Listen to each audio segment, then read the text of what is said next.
হয়, মই বৰ্তমান উপস্থিত আছোঁ চৰ সাঁতেৰালগাঁৱত। এই সাঁতেৰালগাঁৱত যিটো ৰাজ্যৰ বৰ্তমান অগ্নিগৰ্ভ পৰিস্থিতি চলি আছে বাল্য বিবাহ লৈ, এই বাল্য বিবাহৰ কাৰণে এজনৰ পিছত আনজন মানুহ আত্মহত্যা কৰিবলৈ বাধ্য হৈছে। শাসকীয় বিজেপি চৰকাৰৰ হিমন্ত বিশ্ব শৰ্মাৰ যিটো হিটলাৰী সিদ্ধান্ত, এই হিটলাৰী সিদ্ধান্তৰ বিৰুদ্ধে এজনৰ পাছত আন এজন অসমৰ ৰাইজ আত্মহত্যা কৰিবলৈ বাধ্য হৈছে। এতিয়া উপস্থিত আছোঁ সাঁতেৰালগাঁও কাশেমালিৰ ঘৰত। কাশেমালিৰ ৰাতিত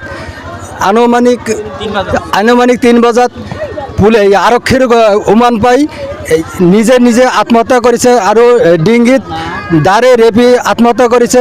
তাৰ পৰিয়ালৰ লগত পোনে পোনে জানিবলৈ চেষ্টা কৰিম। আপোনাৰ স্বামী কিহৰ কাৰণে মৃত্যু হৈছে? আমার স্বামী হিমান্তর কারণে মৃত্যু হয়েছে। হিমান্ত ভয় দেখাইছে, ধরবার আসবো, পুলিশ আসবো। আমার স্বামী এই কারণে নিজে আত্মহত্যা করছে, দাও দিয়ে নিজের জীবন নিজে দিছে। বাচ্চা কজন? 3 জন বাচ্চা। এই হরিজনের বয়স কত? হরিজনের বয়স আছে 18 দিন।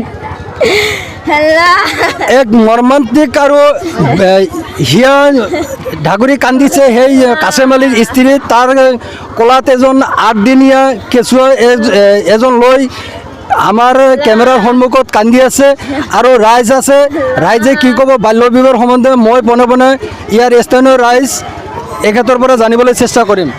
এই কাশেমালি যে মৃত্যু হ'ল, এই সম্বন্ধে আপুনি কি ক'ব? কাশেমালিৰ যোন মৃত্যু হ'ল, এইটো মোৰ নিজৰ কথাটো চৰকাৰে দায়ী হ'ব লাগে এইটো।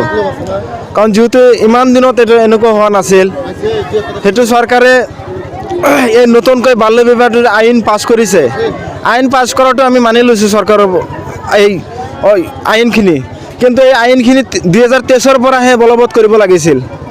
আগৰখিনি যি হৈছে সেইটো কমপ্লিট ক্ষমা কৰি দি নতুনকৈ 23 পৰা 2023 জানুৱাৰী 23 পৰা আৰম্ভ কৰি এইটো চৰকাৰৰ যে প্ৰশাসনক জনাই দি তাৰ বিহিত ব্যৱস্থা ল'ব লাগিছিল।